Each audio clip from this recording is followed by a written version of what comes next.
tetap fokus kepada Kristus. Ibrani pasal 12 ayat 2 berkata demikian, marilah kita melakukannya dengan mata yang tertuju kepada Yesus, yang memimpin kita dalam iman, dan yang membawa iman kita kepada kesempurnaan, yang dengan mengabaikan kehinaan tekun memikul salib ganti sukacita yang disediakan bagi Dia yang sekarang duduk di sebelah kanan tata Allah.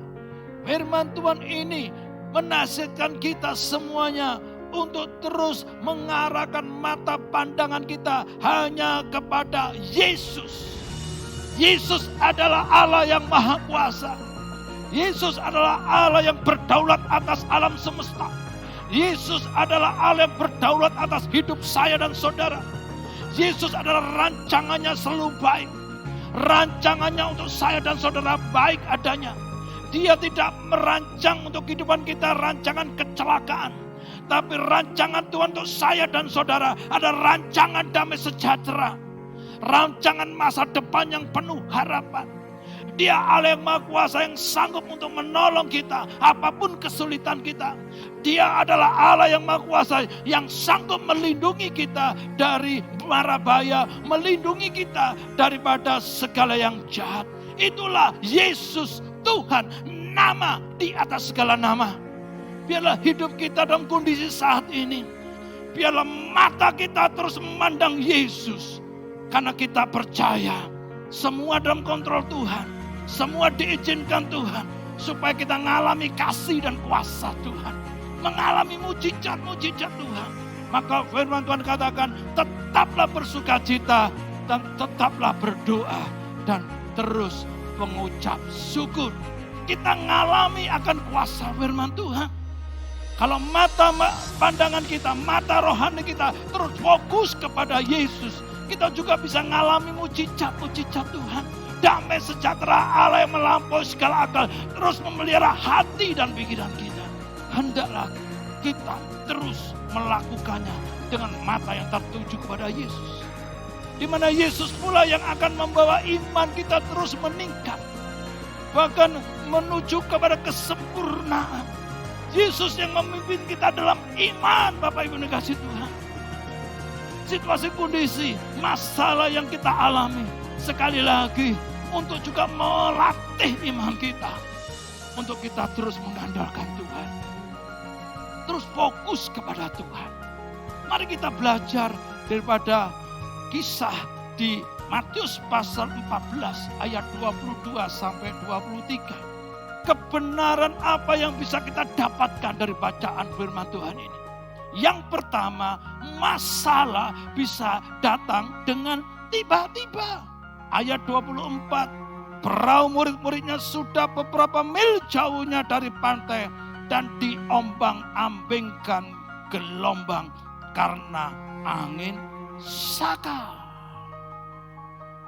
Mungkin saat ini kita mengalami gelombang angin sakal yang membuat kita mungkin ada kecemasan, yang membuat kita mungkin ada mulai kekhawatiran, bahkan ketakutan. Melalui kisah ini kita harus tetap fokus kepada Tuhan, bahwa semua apa yang kita alami semua dalam kontrol Tuhan. Masalah bisa datang tiba-tiba, semua di dalam kemahatauan Tuhan. Masalah bisa datang tiba-tiba, tapi tetap percaya Tuhan selalu beserta kita. Yang kedua, di tengah masalah yang berat Tuhan datang. Di saat mereka dalam kepanikan murid-muridnya karena angin sakal diombang-ambingkan di danau. Di ayat 25, kira-kira jam 3 malam datang Yesus kepada mereka berjalan di atas air. Ketika murid-muridnya melihat dia berjalan di atas air, mereka terkejut dan berseru, "Itu hantu!" Lalu berteriak-teriak karena takut. Tetapi segera Yesus berkata kepada mereka, "Tenanglah, aku ini, jangan takut." Di tengah kondisi saat ini, saudaraku, firman Tuhan ini juga sampai kepada saya dan saudara. Perkataan Tuhan juga untuk saya dan saudara. Tenang anakku, jangan takut. Aku menyertaimu, aku peduli kepadamu, aku mengerti keadaanmu. Janganlah takut, aku sanggup menolongmu. Tetaplah engkau bersyukur akan keadaanmu, karena engkau tahu aku pasti menolongmu. Yang ketiga, terus fokus kepada Tuhan mendatangkan mujizat. Petrus berjalan di atas air karena dia terus fokus datang kepada Yesus. Saat Petrus minta kepada Tuhan untuk dia bisa datang, dan Tuhan katakan, mari. Akhirnya Petrus sungguh-sungguh mengalami mujizat berjalan di atas air. Saat fokus dia itu melihat Yesus, saat fokus dia itu memandang Yesus, dia berjalan di atas air. Tapi begitu fokusnya salah, fokusnya berubah, saat dia merasakan ada tiupan angin keras, mulai dia takut dan kemudian dia tenggelam. Apa yang membuat dia tenggelam? Bukan angin yang dia rasa, tiupan angin yang keras, bukan. Tapi ketakutan itulah yang membuat dia tenggelam. Salah fokus.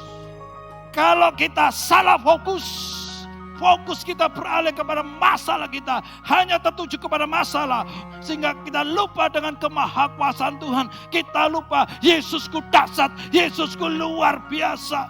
Kita bisa dikuasai ketakutan. Dan karena ketakutan hal itu, maka kita akhirnya sungguh-sungguh mengalami keadaan yang drop. Tidak ada lagi ketenangan. Tapi saat kita sadar, fokus kita kepada Tuhan, Tuhan akan memberikan ketenangan dan bahkan jalan keluar. Percayalah, pencobaan-pencobaan yang kita alami, pencobaan yang biasa saja, yang tidak melebihi kekuatan kita. Karena Allah tidak akan membiarkan kita dicobai melampaui kekuatan kita. Dan saat kita dicobai, percayalah, Tuhan memberikan kita jalan keluar. Tetap semangat, terus fokus kepada Tuhan. Dengan bertobat dan tinggal diam, kamu akan diselamatkan. Dalam tinggal tenang dan percaya terletak kekuatan kita. Amin.